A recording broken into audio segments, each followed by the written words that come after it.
जय हिंद दोस्तों आज हम लोग पढ़ेंगे कक्षा 9 का इतिहास। बीटीबीसी बिहार बोर्ड का इतिहास की दुनिया। इसमें कल अध्याय 1 हो गया था, आज अध्याय 2 इकाई 2 है, अमेरिकी स्वतंत्रता संग्राम। तो आइए स्टार्ट करते हैं। विश्व इतिहास के आधुनिक काल का प्रारंभ जिन घटनाओं के साथ जोड़ा जाता है उनमें यूरोपीय देशों द्वारा 15वीं शताब्दी में नए समुद्री मार्गों की खोज भी शामिल है। 15वीं शताब्दी में नए समुद्री मार्गों की खोज भी शामिल है। इसका उद्देश्य नए व्यापारिक मार्गों को विकसित करना था ताकि यूरोपीय देशों की अर्थव्यवस्था व्यापार और वाणिज्य के माध्यम से समृद्ध बनाई जा सके। इसी क्रम में 1492 में कोलंबस ने अमेरिकी महाद्वीप की खोज की। कब? 1492 में। पिछले अध्याय में हम लोग इसका विस्तार से पढ़े भी थे। अमेरिकी महाद्वीप की खोज की। पुनः अमेरिगो वेस्पुची ने इस बृहद भूखंड के बारे में विस्तृत जानकारी दी। कौन? अमेरिगो वेस्पुची ने बृहद भूखंड के बारे में विस्तृत जानकारी दी। धीरे धीरे यूरोपीय देशों ने इस क्षेत्र में अपने उपनिवेश भी बसा लिए। उत्तरी अमेरिका में मुख्य रूप से फ्रांस और इंग्लैंड फ्रांस और इंग्लैंड ने अपना वर्चस्व स्थापित कर लिया। लगभग उसी समय यूरोप में नए राजनैतिक विचारों का प्रतिपादन भी हो रहा था और व्यक्ति की स्वतंत्रता, निरंकुश सत्ता का विरोध, समानता और बंधुत्व जैसे विचार लोगों के बीच, विशेषकर प्रबुद्ध वर्ग के बीच लोकप्रिय होते जा रहे थे। इंग्लैंड से अमेरिकी उपनिवेशों की भौगोलिक दूरी और वहां की निवासियों की वैचारिक भिन्नता ने धीरे धीरे एक ऐसी स्थिति उत्पन्न कर दी जहां वैचारिक स्तर पर इंग्लैंड और उसके उपनिवेश वस्तुतः दो अलग अलग स्तरों पर आ गए। उस समय की बदलती हुई आर्थिक व्यवस्था ने भी इन दोनों के बीच मतभेदों को बढ़ाया। धीरे धीरे उपनिवेशवासी इंग्लैंड के वर्चस्व से मुक्त होने के लिए अग्रसर हुए। इसी का परिणाम अमेरिकी स्वतंत्रता संग्राम के रूप में सामने आया। कारण? अमेरिकी स्वतंत्रता संग्राम विश्व इतिहास की एक महत्वपूर्ण घटना है जिसके निम्नलिखित कारण थे। उपनिवेशों में राजनीतिक स्वायत्तता का अभाव। अमेरिकी उपनिवेशों में अधिकांश अंग्रेज लोग थे जिन्होंने इंग्लैंड की संसदीय व्यवस्था एवं विधि विधान को देखा था, अतः वे अपने उपनिवेश में भी उसी तरह की प्रजातांत्रिक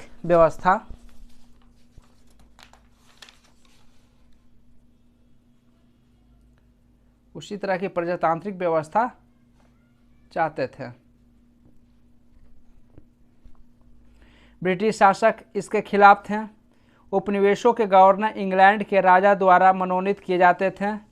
उपनिवेशों के गवर्नर किसके द्वारा मनोनीत किए जाते थे? इंग्लैंड के द्वारा मनोनीत किए जाते थे, जिन्हें विशेषाधिकार भी प्राप्त थे और वे उपनिवेशवासियों के प्रति उत्तरदायी नहीं थे। फलतः संघर्ष की स्थिति बनी रहती थी। उपनिवेशवासियों को शासन के योग्य नहीं माना जाता था, जिसके कारण उनमें भारी असंतोष था। भौगोलिक दूरी।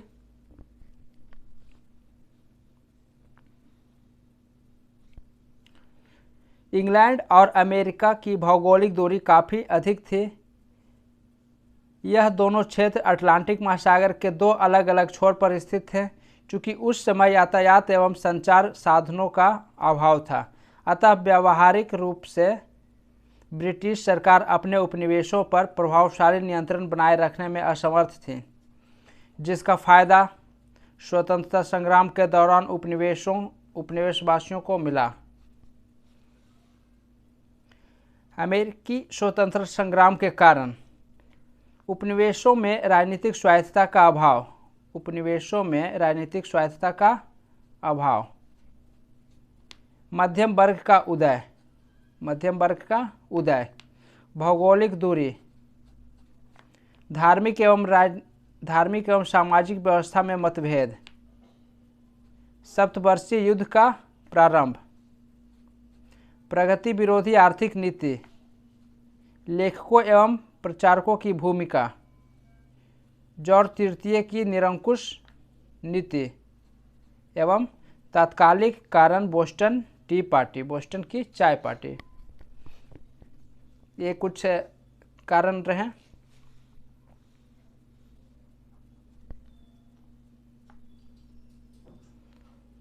धार्मिक एवं सामाजिक व्यवस्था में मतभेद। अमेरिकी उपनिवेश एवं ब्रिटिश के बीच धार्मिक एवं सामाजिक स्तर पर भी मतभेद थे। जहां एक ओर ब्रिटिशवासी एंग्लिकन मत को मानते थे और चर्च के आधिपत्य में विश्वास करते थे, वहीं दूसरी ओर अमेरिकी जनता प्यूरिटन मतावलंबी थी। धार्मिक उत्पीड़न से तबाह होकर प्रोटेस्टेंटों एवं प्यूरिटनों ने इंग्लैंड छोड़कर अमेरिका में शरण ली थी। इनमें प्रारंभ से ही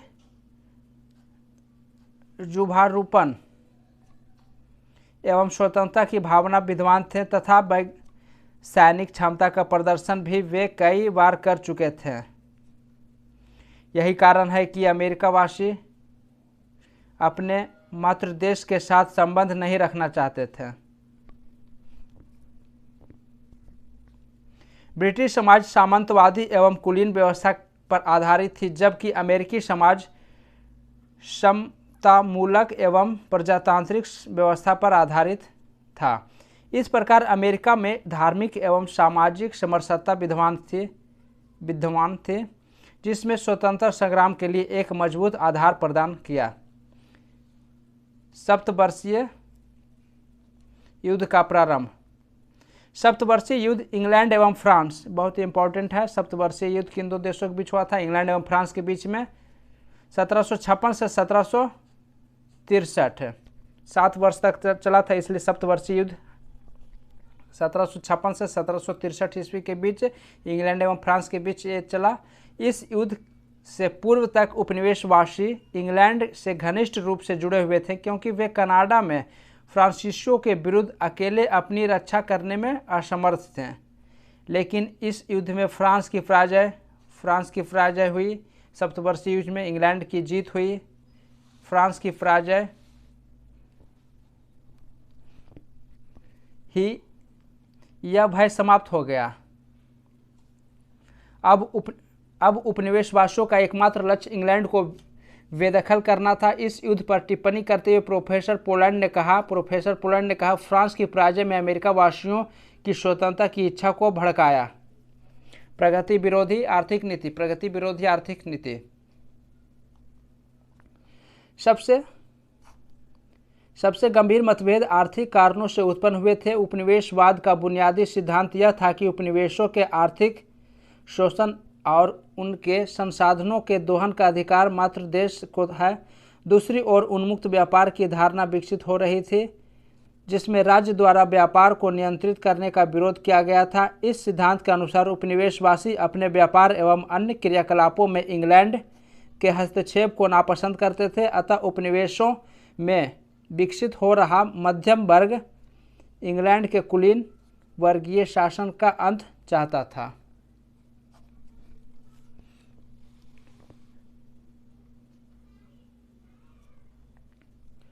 आपत्तिजनक कर। सप्तवर्षीय युद्ध में इंग्लैंड की काफ़ी आर्थिक क्षति हुई थी, अतः क्षतिपूर्ति हेतु तत्कालीन प्रधानमंत्री ग्रेनविले ने 1765 ईस्वी में स्टाम्प एक्ट पारित किया था। देखिए है ना, स्टाम्प एक्ट कब पारित हुआ था? तो 1765 ईस्वी में, जिसके अनुसार सभी अदालती कागजों, अखबारों आदि पर 20 शिलिंग का स्टाम्प लगाना अनिवार्य था। इस कानून से उपनिवेशों में व्यापक विरोध की भावना जाग उठी और उपनिवेशवासियों ने ब्रिटेन से आने वाली सभी वस्तुओं का बहिष्कार करने का निश्चय किया। 1767 ईस्वी में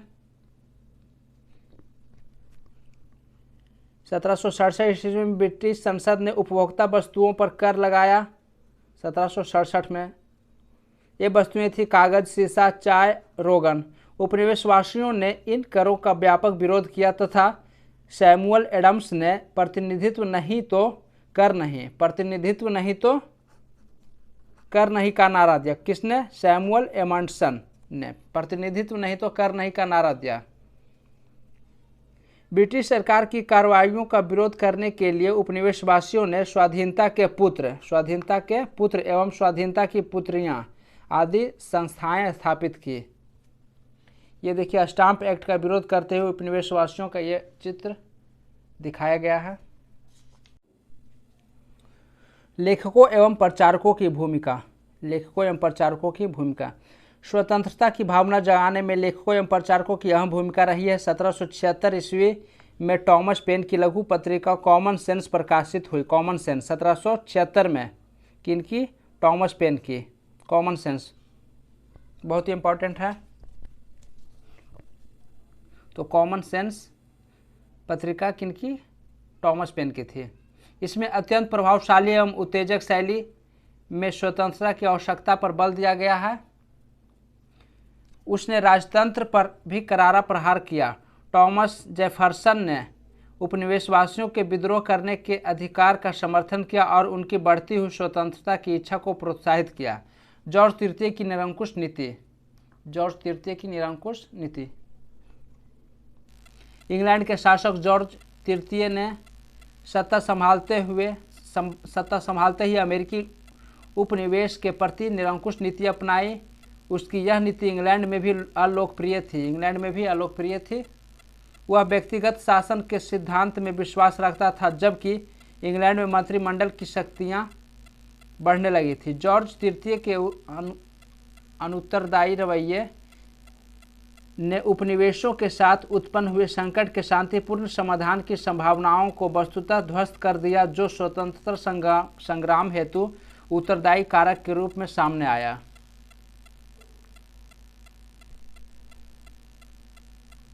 तत्कालीन कारक बोस्टन टी पार्टी, बोस्टन की चाय पार्टी। 1773 याद रखेंगे, बोस्टन टी पार्टी 1773 ईस्वी में चाय कानून 1773 ईस्वी में चाय कानून द्वारा ईस्ट इंडिया कंपनी को भारत से सीधे अमेरिका चाय भेजने का एक अधिकार प्राप्त किया गया, जिसका उपनिवेशवासियों ने जबरदस्त विरोध किया। जब चाय से, ये देख रहे हैं मैप आप लोग, बोस्टन टी पार्टी, जब चाय से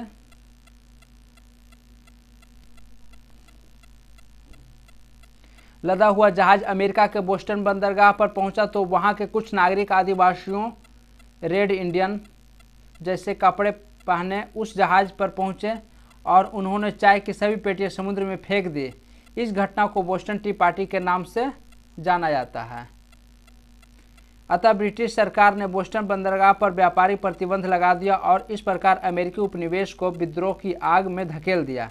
5 सितंबर 1774 ईस्वी को 13 उपनिवेशों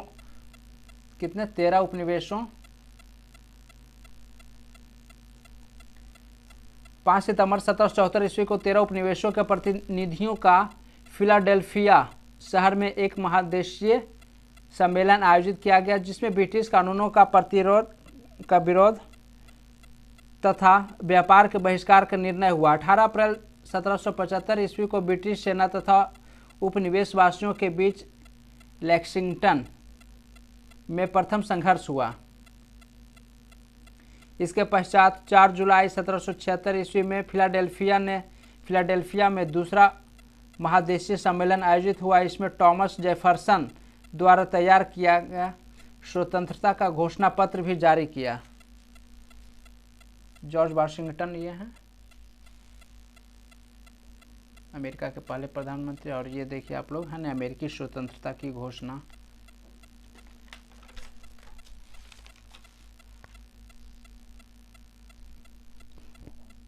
किया गया तथा जॉर्ज वाशिंगटन को अमेरिकी उपनिवेश का सेनापति नियुक्त किया गया। इस प्रकार अमेरिकी स्वतंत्रता संग्राम पूरी तरह आरंभ हो गया, जो 3 फरवरी 1783 को पेरिस की जल संधि द्वारा समाप्त हुआ। पूछता है अमेरिकी स्वतंत्रता संग्राम समाप्त हुआ किस संधि के तहत? तो पेरिस की संधि के तहत। कब? 3 फरवरी 1783 में।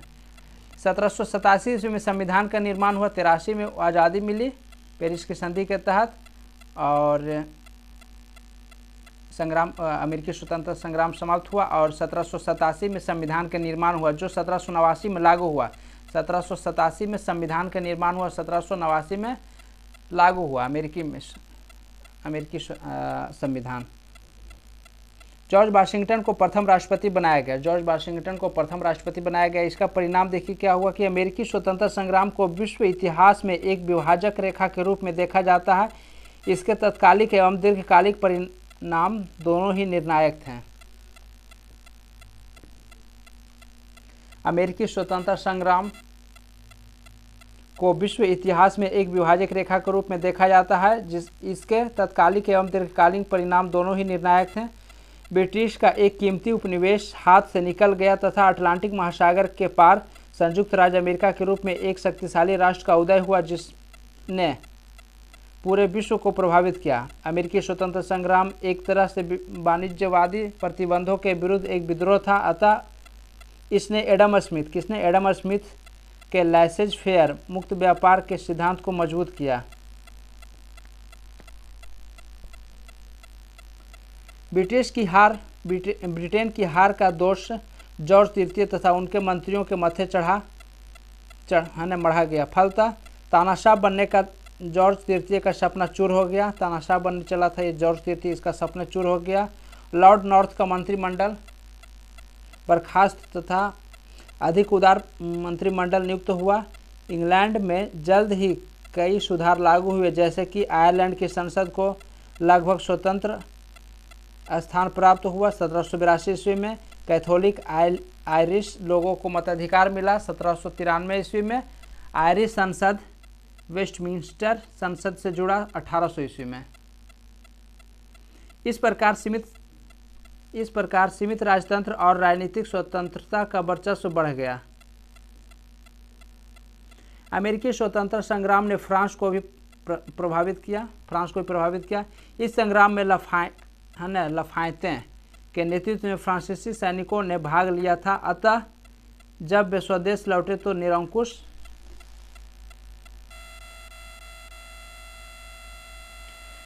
राजतंत्र के प्रति जनता को जागरूक करने का प्रयास किया।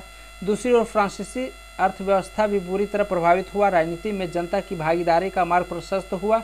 जनता को धार्मिक एवं अंतःकरण की स्वतंत्रता मिली तथा मौलिक अधिकारों के माध्यम से लोगों की मूलभूत स्वतंत्रता स्वीकार कर ली गई। विश्व का प्रथम लिखित संविधान अमेरिका में 1789 ईस्वी में लागू हुआ। 87 में बनकर तैयार हुआ था, 89 में लागू हुआ, जिसमें महिलाओं को संपत्ति का अधिकार मिला तथा उत्तराधिकार कानून को न्यायसंगत बनाया गया। उत्तराधिकार कानून को भी न्यायसंगत बनाया गया। अमेरिका गणतंत्र बना तथा वहाँ मॉन्टेस्क्यू के शक्ति पृथक्करण सिद्धांत को मान्यता मिला। वयस्क मताधिकार लागू नहीं हुआ तथा स्त्रियों को भी मताधिकार से वंचित रखा गया। मताधिकार का आधार संपत्ति को बनाया, जो उचित नहीं था।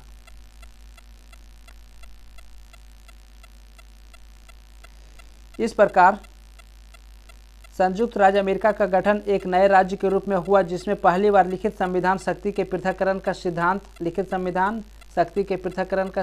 धर्मनिरपेक्षता का सिद्धांत और व्यक्तिगत स्वतंत्रता का सिद्धांत राजनीतिक व्यवस्था के मूल आधार माने गए। इन सिद्धांतों का प्रसार यूरोप में भी हुआ और फ्रांस की राज्य क्रांति ने 1789 में इन्हीं सिद्धांतों को मार्गदर्शक सिद्धांतों के रूप में समस्त विश्व के लिए स्थापित कर दिया। औद्योगिकीकरण का प्रभाव। अमेरिकी स्वतंत्रता संग्राम के समय से ही पश्चिमी यूरोप की औद्योगिकी क्रांति नवनिर्मित अमेरिकी समाज में प्रवेश कर रही थी। अतः इससे आर्थिक प्रगति की अपार संभावनाओं का उदय हुआ। अब यहाँ कुछ नई कार्य संस्कृति विकसित हुई तथा अनेक उद्योग धंधों एवं कल कारखानों का निर्माण हुआ, जिसके लिए कच्चा माल पहले से ही मौजूद था।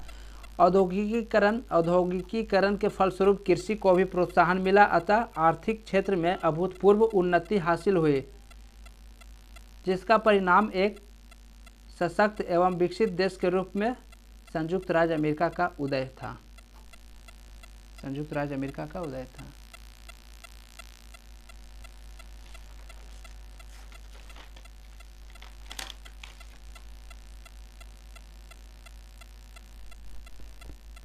इंग्लैंड की असफलता के कारण। यद्यपि इंग्लैंड काफ़ी शक्तिशाली था एवं विश्व में उसके कई उपनिवेश भी थे, परंतु उसे अमेरिकी स्वतंत्रता संग्राम में हार का मुंह देखना पड़ा था। अमेरिकी स्वतंत्रता संग्राम में हार का मुंह देखना पड़ा था। इंग्लैंड की असफलता के निम्न कारण थे।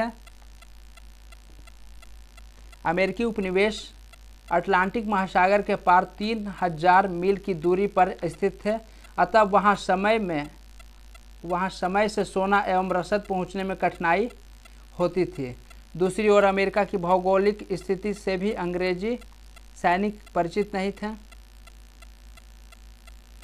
अमेरिका की शक्ति को नज़रअंदाज किया गया एवं अधिकांश अंग्रेज इसे गृह युद्ध ही समझते रहे। उपनिवेश वासियों में एकता एवं उत्साह था। वे स्वतंत्रता के लिए कुछ भी करने को तैयार थे। ब्रिटिश सेनापतियों ने कुछ सामरिक भूलें की।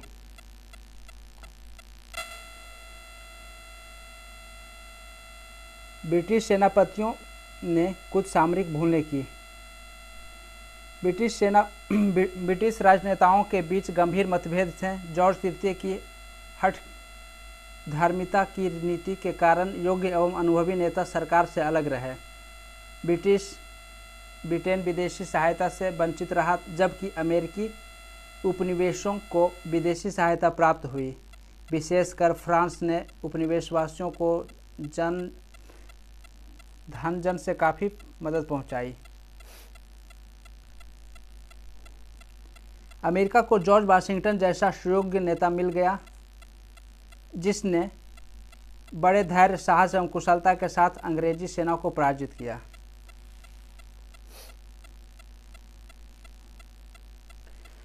अमेरिका के 13 उपनिवेश देखिए। उपनिवेशों का नाम है न्यू हैम्पशायर,